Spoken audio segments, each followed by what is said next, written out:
is Talkin Cowboys. Streaming live on DallasCowboys.com. And the official Dallas Cowboys app. Jason Witten is in the end zone. Intercepted. Sean Lee. Touchdown. Des Bryant. Now, your hosts, Mickey Spagnola, Nate Newton, and Rob Phillips. Good morning from the Star in Frisco, and welcome to Talkin Cowboys inside the SWBC Mortgage Studio. Rob, Nate, Mickey, Kent Garrison next door producing inside the new Garrison. And now it begins, the offseason in earnest. Here we go. Just like that, it's all over. It was trash bag Monday inside the locker room. Players doing their exit interviews, cleaning out their lockers, and hey, I mean, it's a winter vacation time, right? Does this stuff affect you guys? Like, you go 100 miles an hour since July, what was it, 25th, 28th, and then it all comes screeching to a halt. Yeah, I mean, your routine is set. Now my wife can slow down because everything revolves around the Cowboys. The 5 or 6 months, and now it's like, I'm gonna have to go back to cooking supper. Yeah. But we don't have an excuse anymore, right? You can clean up things, you can pick up things, you can do what you need to do. I mean, Brad Sham said at the end of the 2014 season, I believe his quote was, "It feels like a train going 100 miles an hour slamming into a brick wall." Yeah. At the end of the season. Because your life just changes in one day. It's not like you get, like last year, we knew it was coming, right? We knew since Thanksgiving. We was getting ready for the Senior Bowl 2 weeks ago. Right? 2 months ago. Relishing like, hey, we do go to Senior Bowl. And now all of a sudden it's like everything just comes to a halt, and it's like, oh, I don't have to rush and get in by, this time or that time, and just make sure I'm here for this. And I was sitting there trying to think of all the stuff I had to do today. Now, my list is still pretty long, but it's not like that every hour of the day is occupied by something. Personally, I wish I had a game to get ready for today. No, yeah. I don't mind it. I've got a fence to repair from Sunday night's storm. And you would rather not have to do that, I'd rather right? not have to look at that and see how do I get that fixed. That was one last kick in the you-know-what on the way home from the game last Here's how you get it fixed. Call somebody. That's right. No doubt about that. But, yeah. It does hit you real quick. And obviously, if it hits us like that, it hits this whole team, coaching staff, players, staff members. Well, didn't you get the idea yesterday? They were done by when we walked into the locker room at 12:15, 12:30. They were done, right? They had players. They had their team meeting, and they were out of there, And a lot of them didn't leave. They hung out. They went and had lunch like they would normally do, and it was almost like they didn't want to have to face the end. Jack Crawford has been in the league for a few years, and he was one of the few guys that spoke in the locker room because, as you said, guys were on their way out. But he said, I've never been around a group that was just ready to keep going today. I don't know if it really, Nate, had totally hit the guys what happened on Sunday. I'm going to tell you something, man. I mean, you can go – each player, and I try to explain, each player has to come to his own closure in his own way. As long as you don't take over a month, you do that, And me, I was so lively back then and so just having fun to – when it was over, it's like, oh, okay. But I always check myself. That's the first thing that I learned to do was, okay, did I give my all in all? Did I try to be the best I could be, or how did I hurt the team, or how did I help the team? If I can give myself more positives than negatives, then I felt pretty good about the situation, Then I moved on. Now each guy, some guys, man, boy, every time you see them, they got this look in their eyes like, wow, can you believe it's over? We didn't do this. But I always left that to management. My job was to play and just play as hard as I can and be as prepared as I can, so. But each guy is different now. Yeah. Each guy is very much different. I mean, like yesterday, we still had to do one more Jason Garrett show. Yeah. And my job on that is to get a player interview every week, right? Right. And it was like, well, no one's going to – they wanted to do it yesterday. And I'm going, who's going to want to come talk to me after that? Well, Jeff Heath did. Right. God bless him. Right. Sat down, had a 5-minute conversation. And I asked him, I said, so did you sleep last night? He goes, nope. I was up all night. He goes, I just couldn't go to sleep. I ran into Dez in the hallway. I don't think he was in the locker room. We saw him on the way out. On the way out. Yeah. And I stopped and I said, hey, man, I said, you almost single-handedly won that game. That was a heck of a job. And he goes, yeah. He goes, and I could tell he was down. I said, did you sleep? He goes, nope, not a wink. He goes, as a matter of fact, he goes, I don't think he'll mind me telling you this. He said for some reason at just unannounced moments, he goes, tears start coming out of my eyes that I just couldn't believe it was over. And that was kind of summed up, I think, what the players were feeling. Like, Dak tried to put good foot forward, hey, there's next year, da-da-da. But I think the thing they all kept coming back to, and I guess Jason must have told them this, is look around because this is the last time this team's going to be together. Not everybody's going to be back next year. Not only that, but Dak is a rookie, and he is seeing the future. Wow, I've got 7, 8, 10 years more years of this. Yeah. This has been here for 7 years. Yeah. He knows how hard it is to get here. And It's like Witten, he knows how hard. And it's like what I said yesterday, what Barry Church said. It's like, yeah, this was great. He goes, but it wasn't about winning 13 games. It was about winning a championship. He goes, and when you get beat like this, he goes, the 13 wins go right down the drain. And at this moment, that's their thought because it's over. And what you guys have just summed up from what these players are saying is, and that's why I try to tell people, this team had a magical year. And we as fans, we as analysts, we as players got so caught up in it to when it hit this wall, like Brad said, when it hit this wall, it's just unbelievable. It's unbelievable how it started, and it's unbelievable how it finished. I think you nailed it because you have to go out and earn it, right? Yes. But at the same time, this team had a kind of destiny feel to it. With Jerry said the word fairy tale on the Fan this morning to describe what they did this year. Yeah. And when you think about your third-string rookie, fourth-round quarterback coming in and doing what he did, leading this team along with some others, I mean, it was a special season. And yeah, I think it makes things seem even more abrupt when it's over because, I mean, I'm standing on the sideline or in the corner of the end zone as Green Bay's driving at the end, and I look at Dave Hellman and say, I still think they're going to win this game. They're going to find a way to do it. They needed the ball last, but that's just the way they were going all season long, and all of a sudden it's over. That's funny you said that because the same thought went through my mind at 21-3, and I was going, I just need to score a touchdown here before the half because if you score another one, then it's 21-17 and you're back in it. And I just had this feeling that somehow, some way they'd get back in it, and by golly, they did. And that's kind of what they are, and that's why I was sort of glad what Jason said after the game. He kind of summed it up, I thought, awfully well, talking about we were who we were the entire season in this game. That's how we played. That nothing got in our way, and even though the score didn't reflect a victory early, yeah, but in the end, that's who they were. It was 31-31 with 35 seconds to go. Well, I mean, even defeat though, fighting, yeah.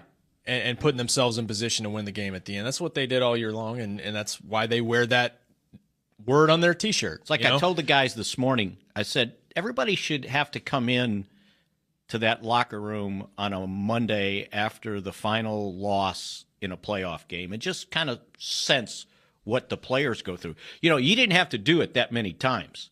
No, because you guys kept winning. We were either so good – you were worried bad about and you were so bad, and we weren't nowhere near.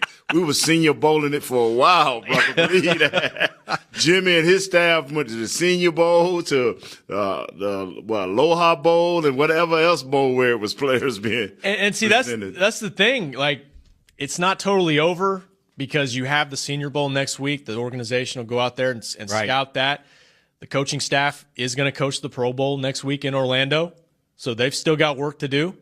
And you've got 5 players selected to play in that game. So, I mean, it's not totally over, but it is over. Yeah. It's over. The goal is over. Yeah, the goal is over. And the trash bags were flying. That's when it really hits you. Is when, even as a media member, you walk in. Did you walk out with a trash bag? Oh, yeah, man. Yeah. Nothing's changed, has it? You gather all your stuff from that year. Smart guys like Emmett, they keep most of it. I kept a lot of my stuff, some guys, like, I don't want none of it, because of what they went through or whatever. But when I look at that Green Bay game, and we was down 20 whatever to 3, and I was just shaking my head. Like I said, Miss Lindsay, me and her sit next to each other watching the game before we do these shows. Like, what are you thinking? I'm like, I don't care how good you are. It seems like when you get in the playoffs, a team always show you where your weakness at. Absolutely. You know what I'm saying about mine? I can't tell you how many times I've written that Yeah. in a playoff loss. Yeah. It's like whatever weaknesses you have, it shows up in the playoffs. It shows up in the playoffs. And I say this kind of begrudgingly because I went back and looked at it again last night. Yesterday at 12:45, 12:50, 1 o'clock, I had my wife, we were sitting in the restaurant. I said, look at this. I said, I only want you to look at it. I'm looking at the past thing that we have through the NFL. So I'm looking. I said, I only want you to watch the offense, and I only want you to watch when Aaron Rodgers throw. So we looking. I said, what did you notice? I said, it's something that's constant. She said, you know what? His receivers was catching balls that was unreal. Every one of them. I mean, these corners was all over these guys. That one Allison caught crossing the field. Yeah. There's no way some guy named Allison just did that. It was like a pitcher with a no-hitter going and the infield doing whatever they could to keep it rolling, and they knew their top guy was out. And you didn't really think about it during the game the way those receivers were playing. And the only chance we had was continual harassment, and that got us. Yeah. That got us in the end. And you know what? I did the same thing. I went back and I started watching the Game Pass, and then I went and I watched the coach's film, so I can watch individual plays. And then when I got home last night, I went in the office and I turned on the broadcast again, and I watched it again. I got through the first half, and I'm like, all right, it's 11 o'clock. That's enough. But I had to watch it again. And the thing that I didn't notice, and I kind of skipped to the end since I knew what the end was, when they were kicking the field goal to win it, they had a shot of Aaron Rodgers on the sideline, and you could read what he said. He mouthed it. Was it good? That was his reaction. Yeah. Was it good? And there was this delayed reaction. Yeah. Then he saw everybody explode, and he realized it was. Because when I don't know that I had the seen angle it that yet, you had from behind. Offline. It was way offline, and it only made it in by about a foot. I was standing probably 5 yards. Could you have called it? Outside of that. Yeah. Outside of the upright? Out of bounds, and it didn't look good. It did not look good. It just snuck in there. I'm going to tell you something, fellas. And I'm going to tell you, we thought we were a team of destiny after about that 10th or 12th game. Yeah, right. You talk about a team of destiny. Yes. They're feeling that up there. I feel sorry for Atlanta. You want me to make the pick right now?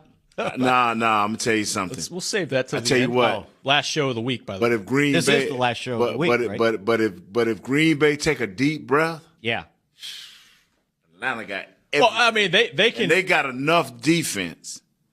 They got just enough because the Vic Beasley dude ain't playing. Right. He bringing it, and they got some tackles that ain't scared to get up in there and mash it up a little bit. Both those teams can clear their throat and put up 40 points. That should be a good one. I may pick a 40-40 game. Yeah. You know what? I just don't. I don't know. I had the 30-30 right. 30 for 30 in the movie. 30 for 30. Yeah. I just.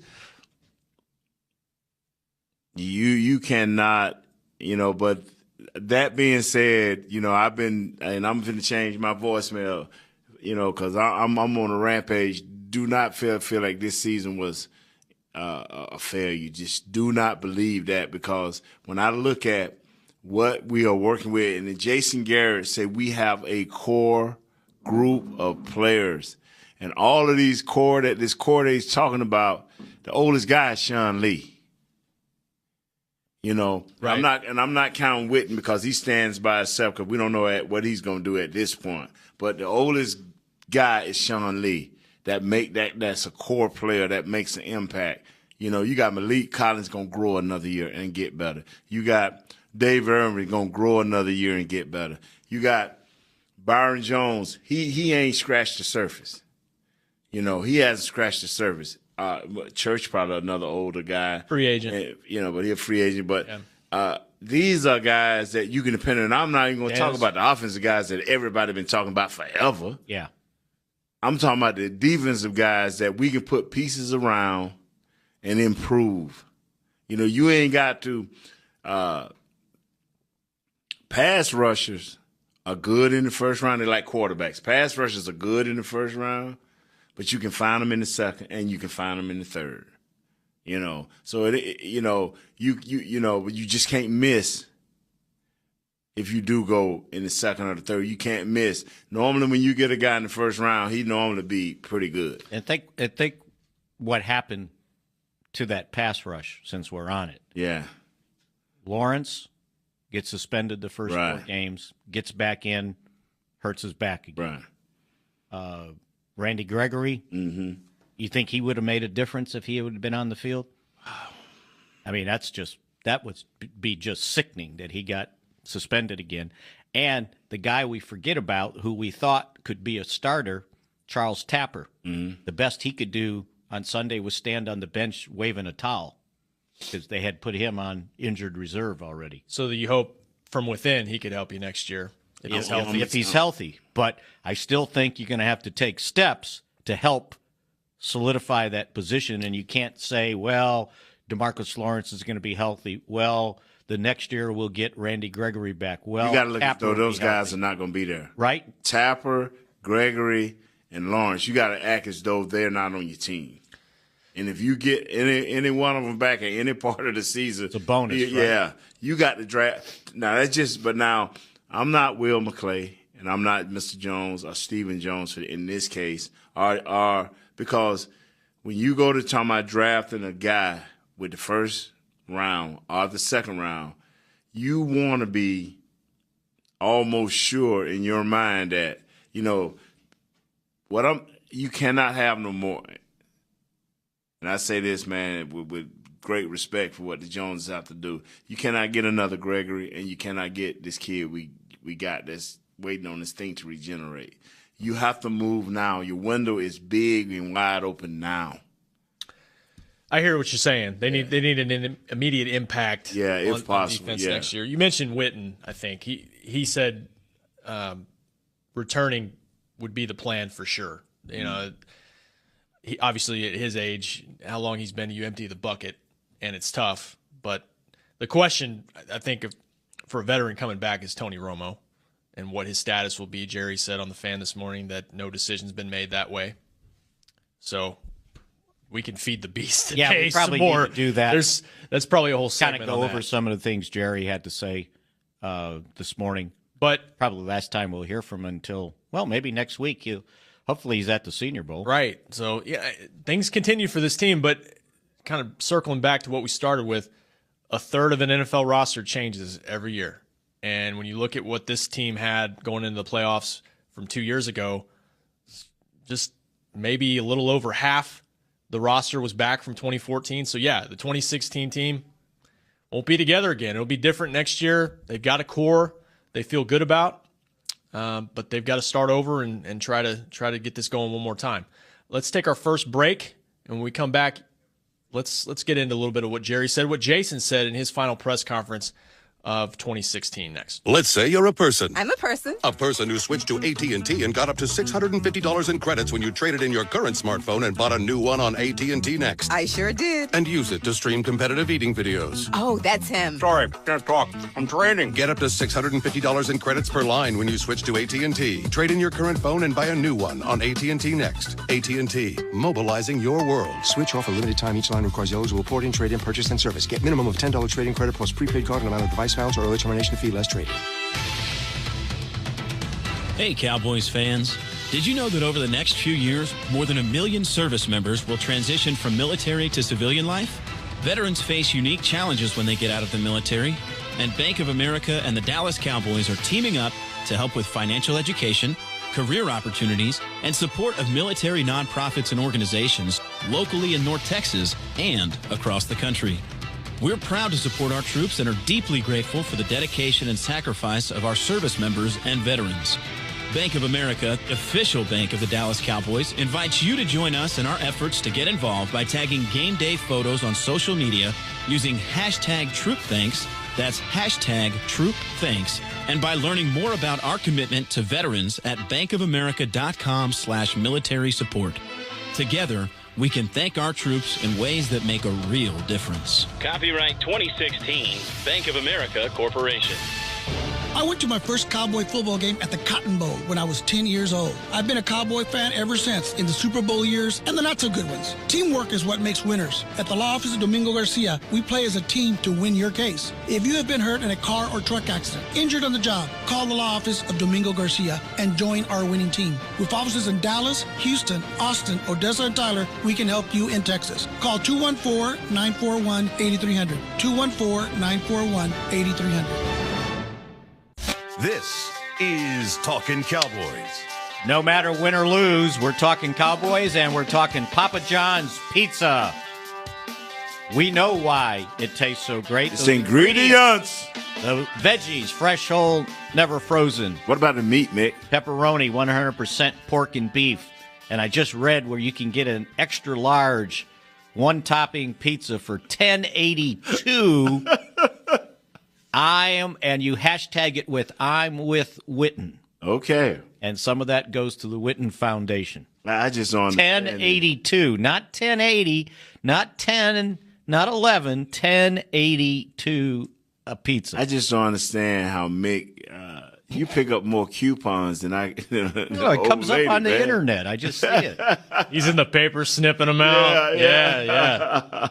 Oh, you're looking at TV. Hey, Papa John Stadium. No one carries coupons with them. Do they still? Oh, they put them. They're on their phone, right? Everything's digital now. You know that. Yeah, they take pictures. God, I can remember the day you're in line at the grocery store and some lady in front of you's got 100 coupons. You thought you had a short line, and then they got to go one at a time. Look at me. I'm going to pull a Mick. We were at the store. We got a story. This lady had $275 worth of food. She had $220 worth of coupons. And she going and going and going. And one of the coupons expired. And I want to tell the lady, after she lit into this kid, I want to tell the lady, come on, ma'am. You over 80% of your groceries is free. You gonna get all over this kid by $5 or $6?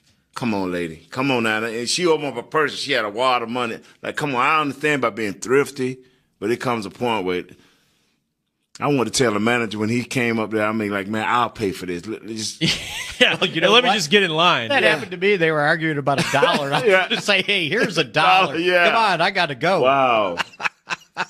And you know what? Some stores, some classy stores, shopping stores, when you walk in there and you get over on the classy stores with $200 and some worth of coupons, come on.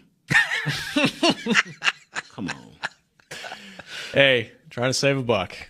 I understand. But be a nice person. Be a nice person. Yeah. Man. Or 1082 for extra large one topping pizza. Way to go. Keep track of those specials. Welcome back. 888-855-2297's the number if you want to join us. We're live on Periscope at Talkin Cowboys as well. Another example of life goes on for this team. They went ahead and signed 12 players to their reserve future list looking towards the offseason as the roster will expand to 90 players, 8 from the practice squad, 4 free agents. So they getting ready for 2017. They didn't exactly sign everybody off the practice squad, did they? Because there was 9, I think. Yeah. Gathers and Andy Jones aren't signed, but I would imagine they'd like to re-sign those guys to the reserve future list, right? Here's the guys from the practice squad. Okay. Clay DeBoard, Kadeem Edwards, Shaquille Evans, Jeremiah George, Lenny Jones, Sammy Seamster, Rod Smith, and Jamil Showers. And then they signed free agents Connor Hamlet, Jeremiah McKinnon, who I believe went to training camp with the team, Zach Wood.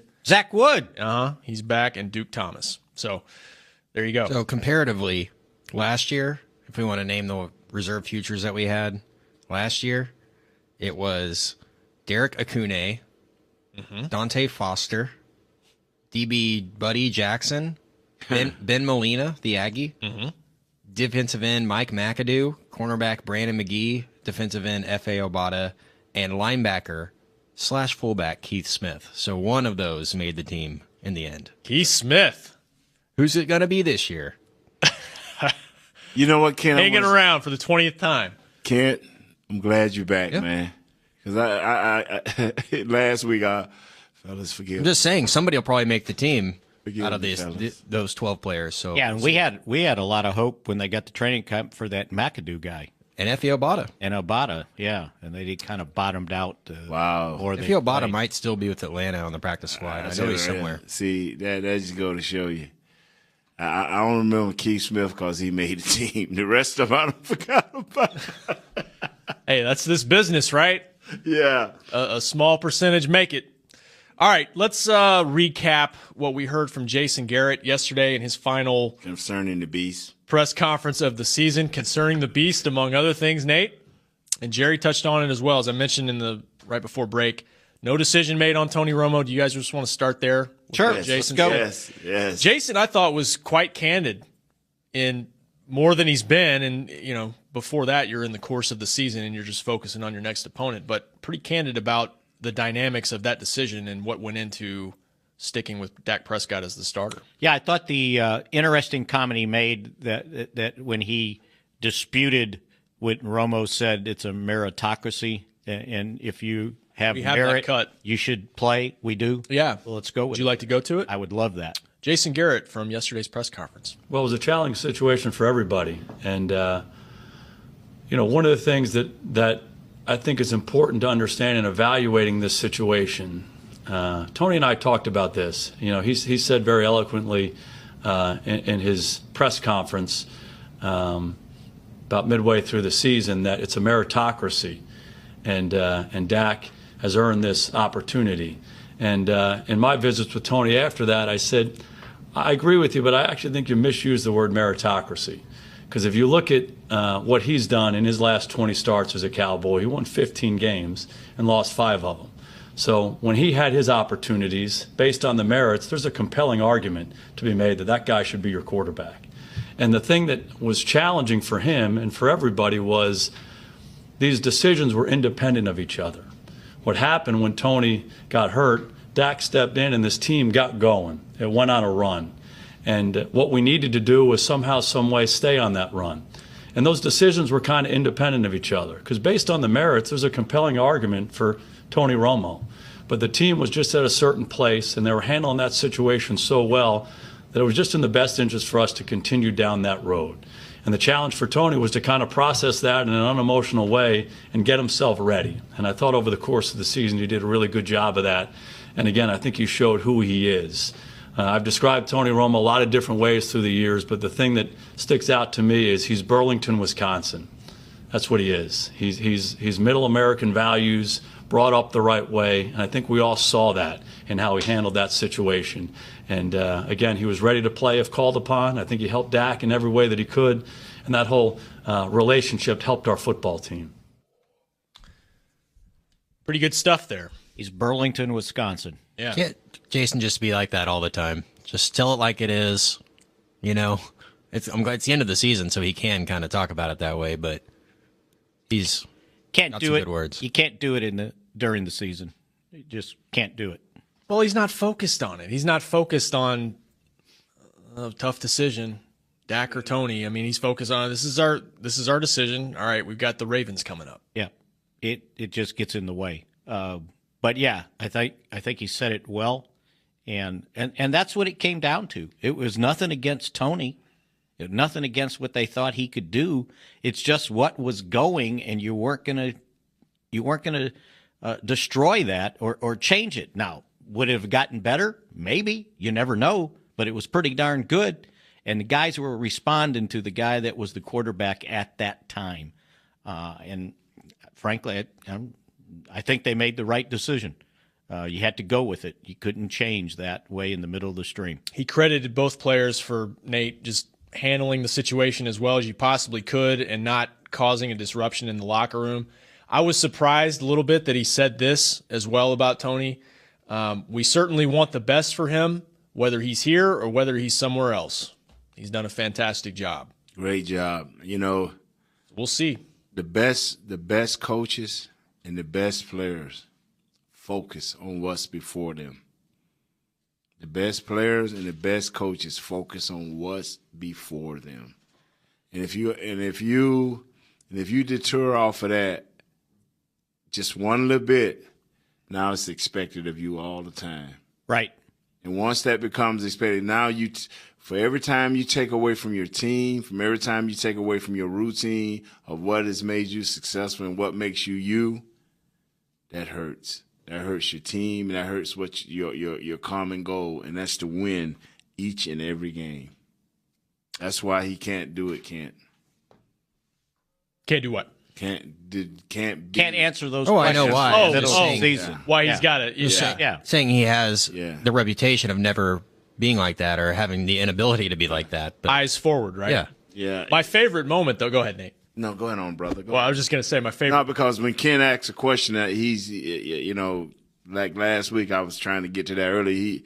You were so focused last week to, we had to say, hey, Ken is focused. And, we wanted to give you your credit, and even when we was trying to give you your credit, you was continuing to do those fight tapes, and so you know how it is to lose focus. It'll come out of bad production.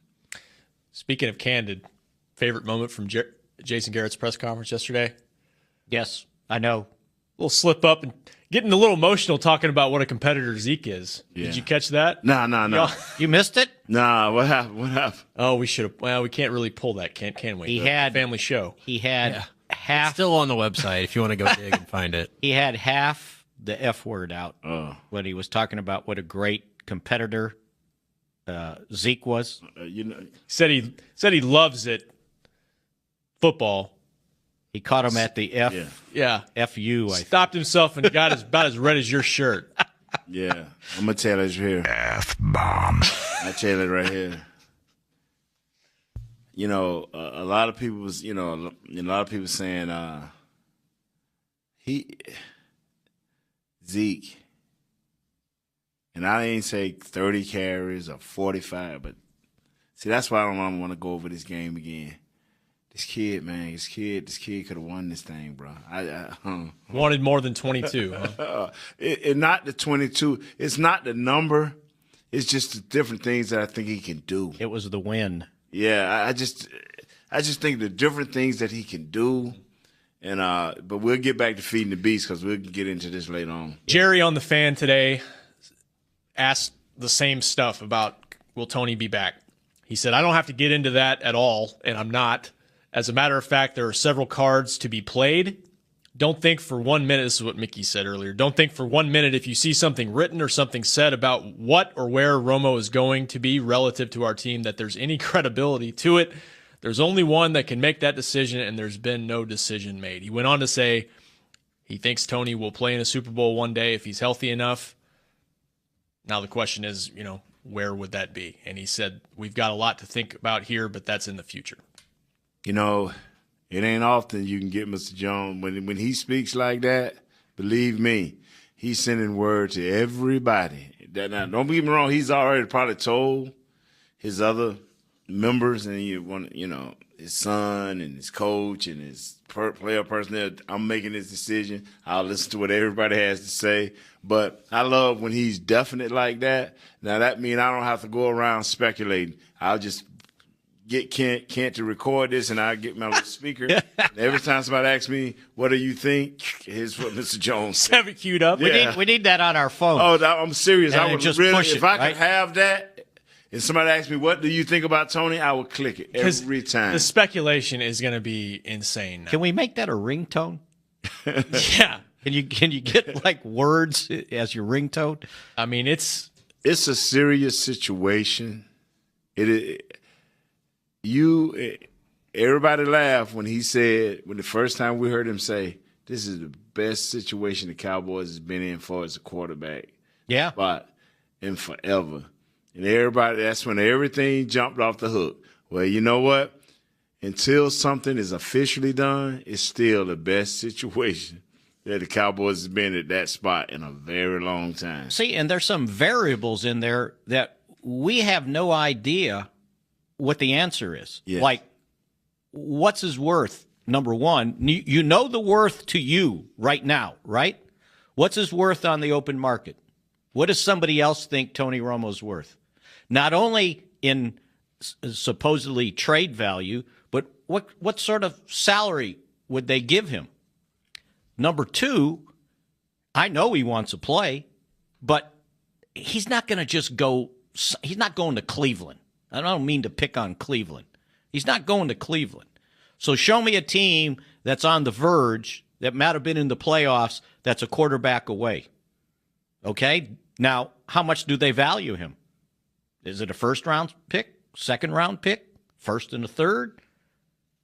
We don't know the answer to that. And if you tip your hand right now and say, yeah, I'm trading him, well, now that first and the third just became a second and a fourth.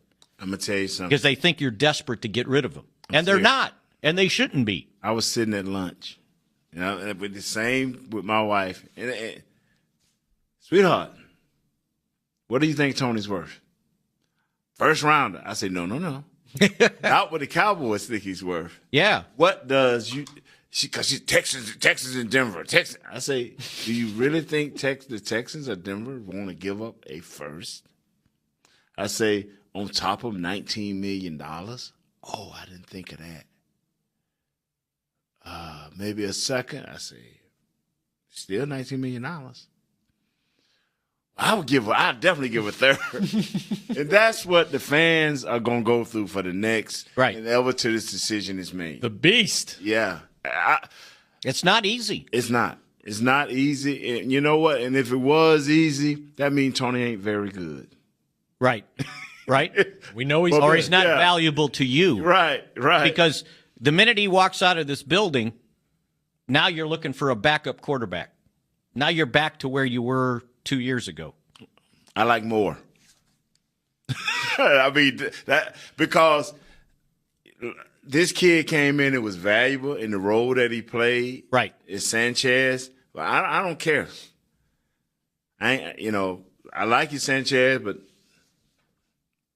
that is the backup. Right. He was a good temporary backup until Tony got healthy. Yeah. And so now, where do you go? And well, you have Tony. We know what Jerry thinks. Yeah.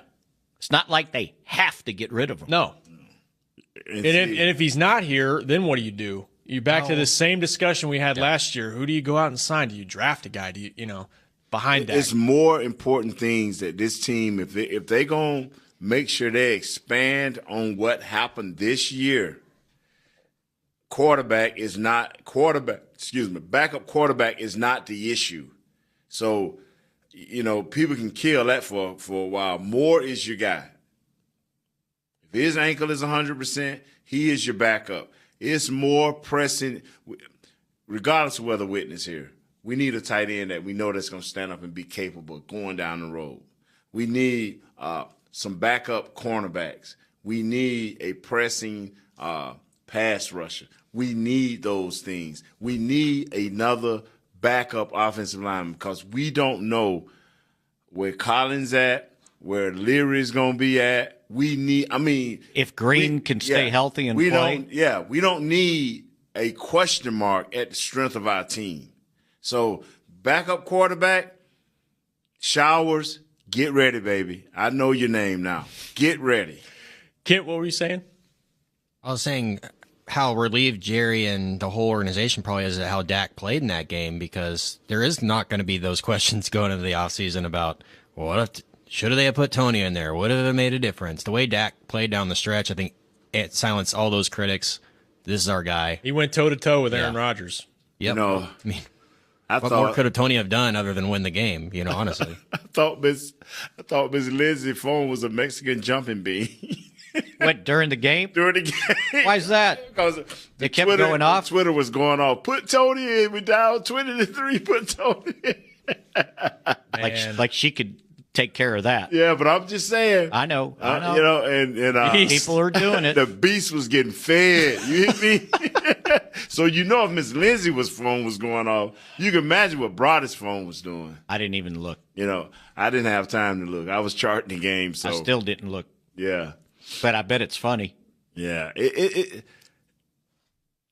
Now is the time. I mean, I just wish, Kent, if it's some way I can get Mr. Jones' response, I would really like, hey, what do you think? That's what I think. I'll just let you borrow my tape recorder, and I'll have it queued up at all times for you, and you can just press play. Your off-season challenge is to get him and sit right there. Yeah, that is our challenge. That's next up on our guest list. That's our challenge. We got to do that as a group. We can't, We go up there and strong arm him. Hey, you're coming with us. Yeah, because hey, Miss Jones, if you get an opportunity, we'd really like to have you. Tuesday, 11 o'clock. That's the plan, by the way. Okay, we're Tuesday at 11. Yeah, we'll go. Except for next week. We're done for the rest of this week after this show. Okay. Monday we'll be back. Okay. And then Tuesday we're all leaving. Are you going to the Senior Bowl now? I'm not going to either one. Oh, I thought you were going. We just got our crew covered. I'm going to go to the Combine and the owners' meetings in March. Combine, that's sweet. With Dave. No, the owners' meeting's sweet because it's always at a sweet place. It's nice. Yeah. It's nice. Where's it this year? I'm not sure. You didn't even check? I haven't checked yet. He just know he's going. Maybe it's in the Bahamas or something. That would be nice. Yes, it would. Nice. Anyway, so we'll go next Monday. Over there. Palm Beach. I can drive there. Yeah, that was a good trip. Monday next week, and then we'll start our off-season schedule. Will be on Tuesdays at 11 Central. I'm going to tell you something. I'll never forget Tony Romo, and it ain't his plan. It's what he did with that speech. He did something I ain't never seen a top-notch quarterback do. That right there was very humbling. That shows you the goodness in him. And if you're a Tony Romo fan, why you just always wish the best for a classy guy. Indeed. And Jerry said on the radio today, he let us all off the hook, because it was a tough situation. Yes. Everybody was having to explain away, and he stands up there and says, Dak's earned the right. I'll support him. And there was people that criticized him for doing that. They thought he was grandstanding. Send him to me. Okay. Send him to me because two things I'm not going to stand for this year, this offseason, is ridiculing of Tony. Whether you like him or not, whether you thought his speech was good or not, I'm not going to get into no fisticuffs, but I get into a heavy debate. And don't tell me that this season didn't matter. Don't tell me because Mike even went down that road, and I'm talking Mike Irvin, the playmaker. But he forget what it took to build our team. Yeah. Don't forget what it takes to build a team. Y'all took steps. Yeah, we took steps. And I think Jason spoke on that yesterday. He told his players, remember this so you can build off of it for next year so we can take that step. You don't, it's rare. It's rare. Even in the NBA, only Irvin, Magic Johnson, the only guy I know as a rookie, just boom, laced his shoes up and took his team. And he had to have Kareem and a couple other guys there with him to get him down that road. It's rare. Don't let people tell you that all of a sudden the Cowboys just supposed to have been in the Super Bowl. I mean, we were on a magical year, and we all got caught up in what was happening. But don't let the reality of it, don't miss the reality is what I'm saying of it. How hard it is to do this. And it ain't just because we had a rookie quarterback. I mean, he didn't let 14 points just jump on the board by his own doing. And it's hard to get back. You know, Carolina and Denver, not in the playoffs this year. Super Bowl last year. Denver, I understand why. They lost some key players. I understand why. They lost some key players. Believe it or not, even a quarterback with a half arm, but if he's got the brain like they did, you can get a little bit further. Arrogance got the Panthers. Arrogance got the Cardinals. When you just think that you're going to line up just because you can do the dap or the rap or whatever, you just think you can just have fun and dance through the NFC, you got what you got. You know, you got what you got. Well said. Let's go to our final break. 888-855-2297 is the number. We got some rank 'em bold predictions to review, I guess, for the final time. We can pick I won Sunday's games. You probably did. And give us a call, too. We'll check in with the fans, too. I won the loss. Ready, Get closer to America's team with Miller Lite. For your chance to win Cowboy tickets and tailgate passes to every home game, visit MillerLite.com/Cowboys. No purchase necessary. Starts August 1st, 2016. Ends December 12th, 2016. Oklahoma and select Texas residents 21 plus only. Void where prohibited. See official rules at MillerLite.com/Cowboys for details. With great beer comes great responsibility. Copyright 2016 Miller Brewing Company, Fort Worth, Texas. Let's say you're a person. I'm a person. A person who switched to AT&T and got up to $650 in credits when you traded in your current smartphone and bought a new one on AT&T Next. I sure did. And use it to stream competitive eating videos. Oh, that's him. Sorry, can't talk. I'm training. Get up to $650 in credits per line when you switch to AT&T. Trade in your current phone and buy a new one on AT&T Next. AT&T, mobilizing your world. Switch off a limited time. Each line requires eligible port-in, trade-in, purchase, and service. Get minimum of $10 trade-in credit plus prepaid card and amount of device balance or early termination fee less trade. Star Sports Tours is the only official fan travel partner of the Dallas Cowboys, offering exclusive game weekend travel packages with sideline access and photo ops with current players, Cowboy legends, cheerleaders, and me, Brian Broaddus. Want to stay at the team hotel? With Star Sports Tours, you can. And our outstanding ticket selection is unmatched. You can trust the official travel partner of the Dallas Cowboys, and with us, you'll travel like a pro. Visit starsportstours.com to book your travel packages today. When an injury keeps you from being active, you want one place that has the expertise to care for all your orthopedic needs.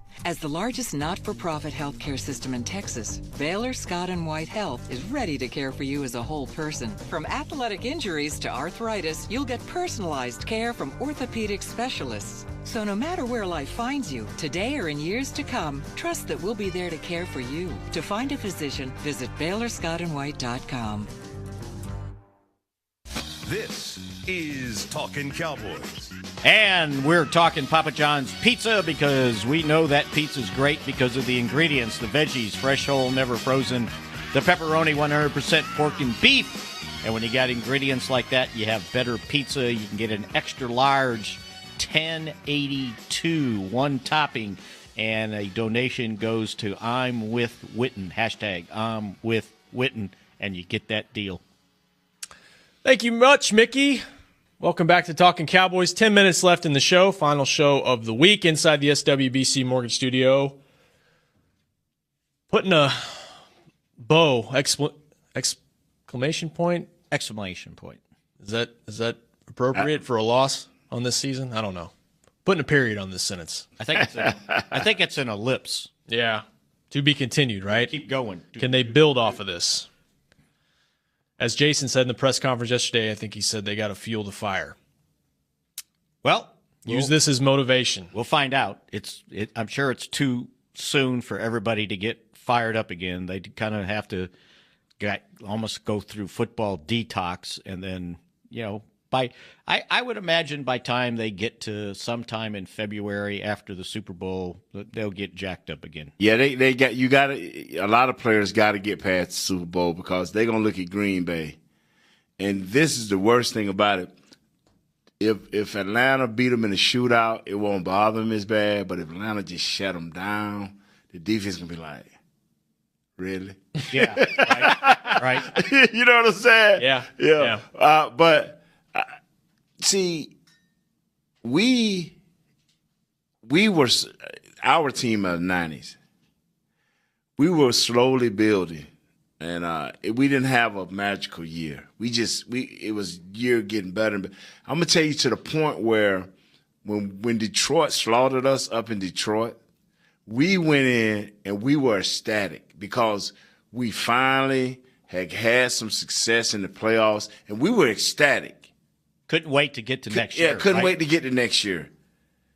Jimmy flung that door open because he was out talking to the other head coach. They was walking, and I mean Campo, coach, the defensive coordinator, everybody. We was ecstatic, man. We were happy. Jimmy flung that door open and slammed it, and looked at us, and boy, for about 2 minutes. Man, I thought somebody had unleashed the devil on us. He wasn't happy. He was not happy. He said, if you think we have arrived, and when he finished, and then the first word was, you think we had arrived, and the last word is that we have not arrived, but we will. and boy, we all locked in, and I think I looked at the Super Bowl a different way after that. I was just hating them teams for being at the Super Bowl. And we came back the next year but Jimmy, just like Jason, had his pulse on his team and was pushing the right buttons. And that's why I say when you have a magical year like this, like let's say the 2014, and Tony and them had that success. Let's say Tony and Dez when they got hurt. Maybe they would have struggled through that season. Maybe they wouldn't have.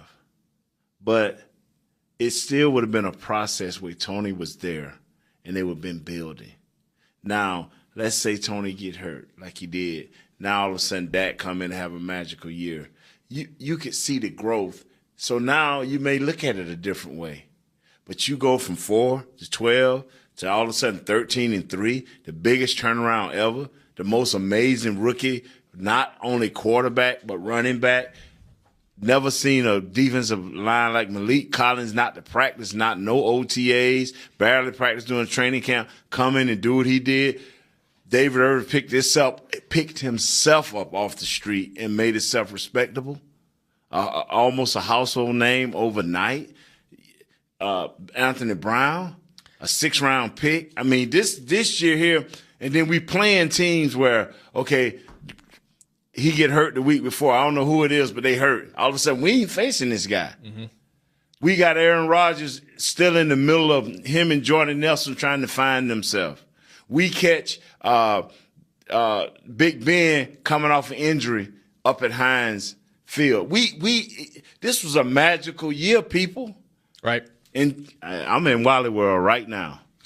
Which, by the way, in deference to Tony Corrente, since you mentioned Anthony Brown, yeah, the ball was not in the air. Yeah. You know what, man?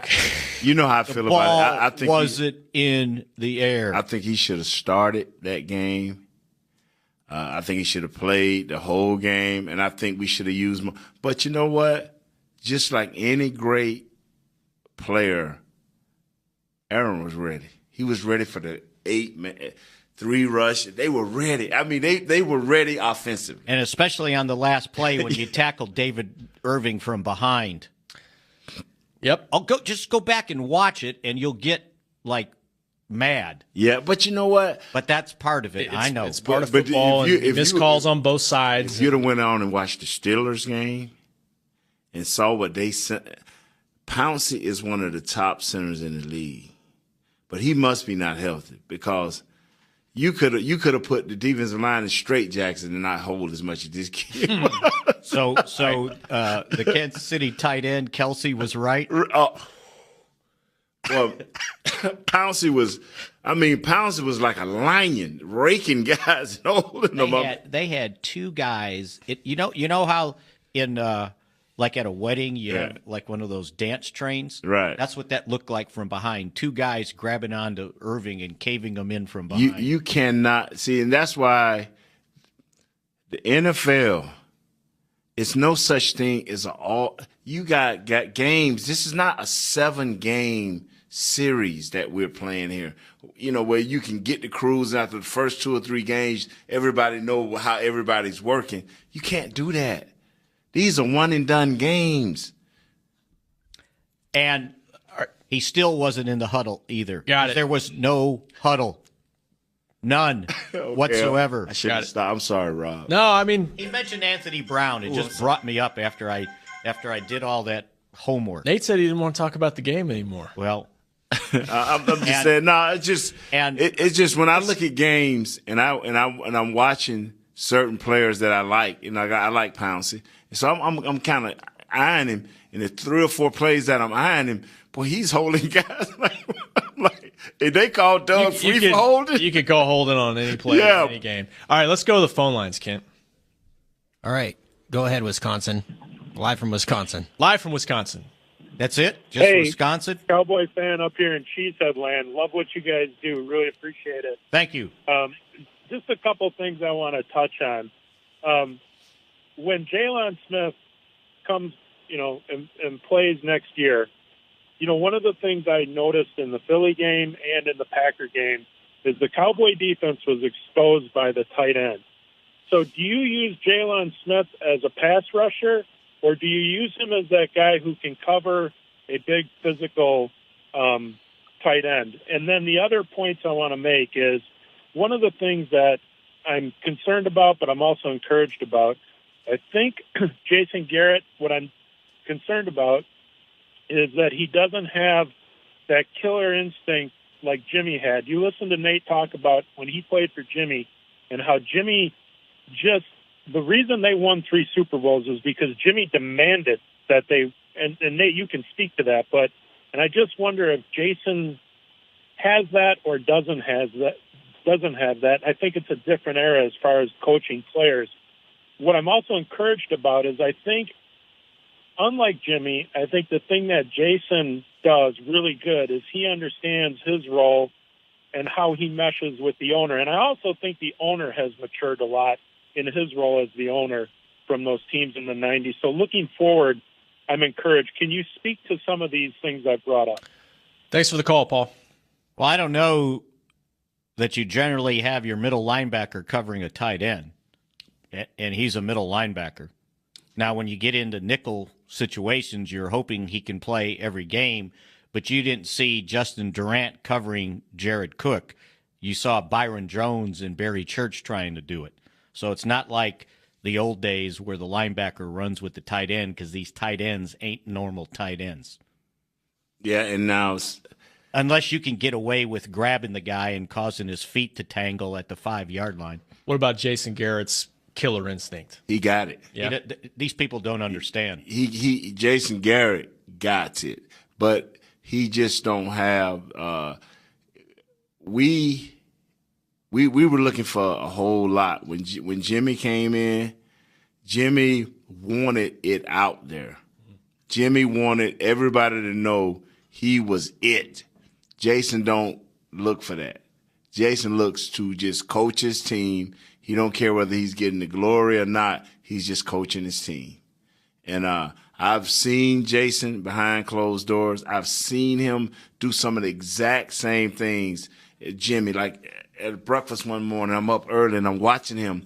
Jimmy would always have something about each player that he either could work on or that he liked, depending on what the player mentality was, what he needed at that time. And I saw Jason Garrett do that same thing. The good thing about social media is you can get your brand out there and you can do some positive things. The bad thing about social media is a lot of times we listen to idiots, and I'm being honest because, and like this caller brought up some good things. Yeah. Some great things, but don't take for 1 minute that Jason ain't a killer. I mean, he's not seeking it. Mr. Jones, you're right. He has changed a lot of ways, matured, maybe not a very good word, but he's changed a lot of way he does things. He backs up. He lets his son handle more things than Steven. But just like I was proud of when he said, the decision, that's mine. Whereas before he was being tactful during the year, not to hurt Romo feeling, not to get Dak's feeling hurt. And he was very tactful. Season over with, he tell you straight up. Well said. All right, we're almost out of time. No, we're not. Yeah, we are. I'm going to throw out. They go out. What's up? It's only noon. I'm throwing out bowl predictions because we all lost. We all picked the Cowboys in some form.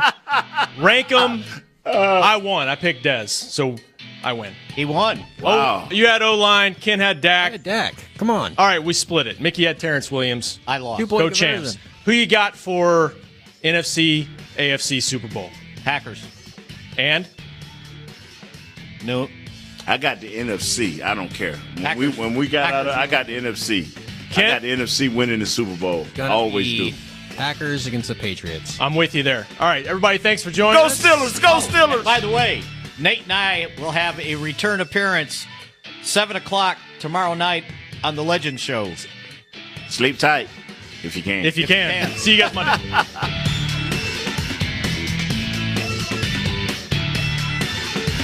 Sleep tight if you can sleep. This has been a production of DallasCowboys.com and the Dallas Cowboys Football Club. How about this, Cowboys? Yeah!